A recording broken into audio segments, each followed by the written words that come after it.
Okay students, last class lecture में हमने पढ़ लिया कि कंजर्वेशन ऑफ मोमेंटम अगर प्रूफ करना है, कंजर्वेशन मोमेंटम का क्या मतलब है। मोमेंटम इनिशियली भी कांस्टेंट रहना चाहिए और फाइनली भी सेम रहना चाहिए। मतलब इनिशियल जितना मोमेंटम होगा उतना ही फाइनल मोमेंटम होगा until unless the force exerted on the system. ठीक है, जब तक कि कोई एक्सटर्नल फोर्स इसके ऊपर अप्लाई नहीं किया जाएगा तब तक मोमेंटम इनिशियली भी और फाइनली भी सेम रहेगा। ठीक है, इसके लिए मैंने आपकी दो बॉडीज ली हैं, ए एंड बी। ये बिफोर कोलिजन की कंडीशन ली है, ये इसका कोलिजन हो गया, मतलब ये आपस में टकरा गए हैं। कोलिजन का मतलब होता है आपस में टकरा गए हैं। ठीक है, आफ्टर कोलिजन की कंडीशन मैंने ये लिख दी है। ठीक है, इतना मैंने आपको क्लियर कर दिया था। अब इसके बाद हमें क्या लिखना है, इसका मोमेंटम लिखना है। हमें मोमेंटम लिखा, फर्स्ट वाली बॉडी का इनिशियल मोमेंटम, इसका मतलब है initial momentum, momentum of A initially, momentum of B initially. ठीक है, इनिशियली मोमेंटम लिखेंगे तो क्या लिखेंगे, मास इनटू इनिशियल वेलोसिटी। पहले आपकी वेलोसिटी क्या है, यू ए, तो m A u A. Second वाले ऑब्जेक्ट की वेलोसिटी क्या है, यू बी। ठीक है, तो मास इनटू वेलोसिटी, ये आपके इनिशियल मोमेंटम आ गए।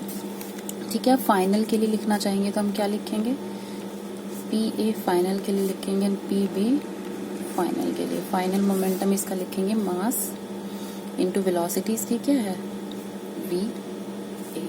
सेकेंड वाले की मास इनटू वी बी। ठीक है, ये इनकी वेलोसिटीज हो गए।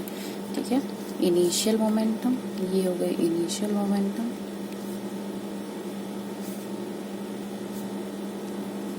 ये क्या हो गया, फाइनल मोमेंटम,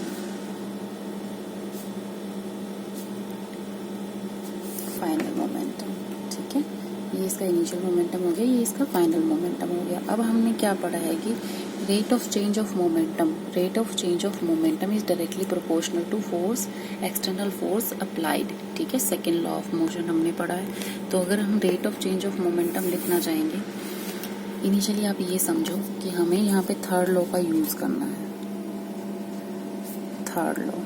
ठीक है, थर्ड लॉ क्या कहता है, जो ये फोर्स अप्लाई करेगा, थर्ड लॉ क्या कहता है कि फोर्स जो ए बी पर फोर्स अप्लाई करेगा वो सेम इक्वल अमाउंट में फोर्स अप्लाई करेगा बी ए के ऊपर। तो एफ ऑफ ए बी किसके इक्वल लिखा जाएगा, एफ ऑफ बी ए। ठीक है, ये हमारा थर्ड लॉ ऑफ मोशन हो गया। तो इसमें हम क्या करेंगे, हमें निकालना है एफ ऑफ ए बी। ठीक है, एफ ऑफ ए बी कैसे निकालेंगे हम, फोर्स निकालने का फॉर्मूला क्या है, सेकेंड लॉ ऑफ मोशन पढ़ा था हमने, rate of change of momentum, change of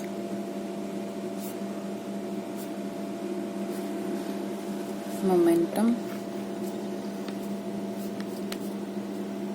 rate of change of momentum of A।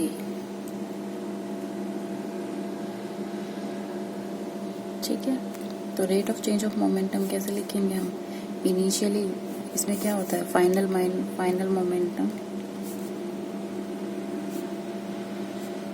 Final momentum minus initial momentum.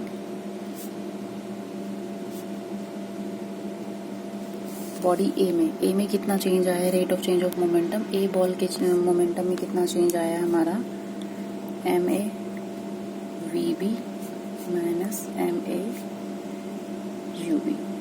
मतलब इनिशियल मोमेंटम ये था और फाइनल मोमेंटम ये था। ठीक है, ये रेट ऑफ चेंज ऑफ लिखा है, अगर चेंज ऑफ मोमेंटम लिखता है तो हम final momentum minus initial momentum लिखते।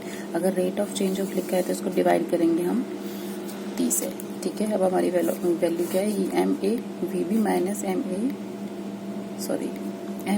वी ए ही आएगी, वेलोसिटी है ना, ए की ही वेलोसिटी लिखी जाएगी। तो ये हमारे पास rate of change of momentum आ गया, जो कि फोर्स की वजह से होता है। एफ ऑफ ए बी आ गया। सेकेंड हम लिखेंगे F of B A, similarly करके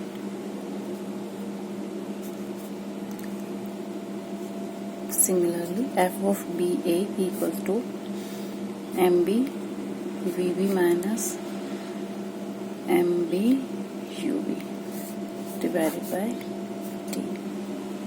ठीक है, ये हो गए हमारे rate of change of momentum in first ball and rate of change of momentum in second ball. तो फर्स्ट फोर्स की वजह से ए में चेंज आया, सेकेंड फोर्स की वजह से बी में चेंज आया। तो ये क्या होंगी, इक्वल एंड ऑपोजिट होंगी।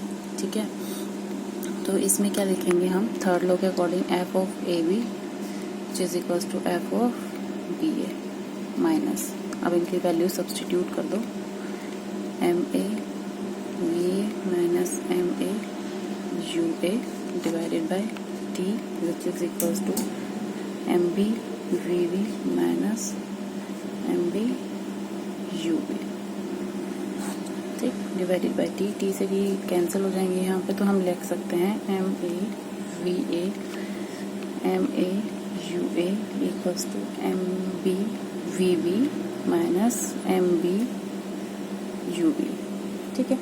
अब हम इसको रीअरेंज करके लिखना चाहें तो कैसे लिखेंगे, ये वी बी है,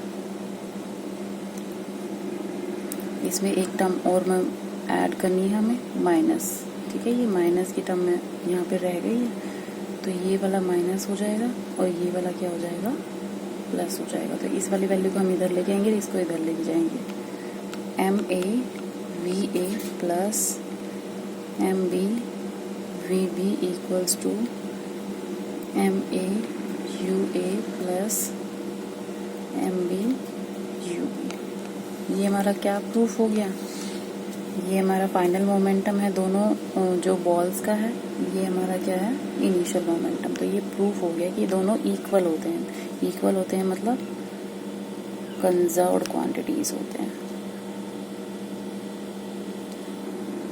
ठीक है।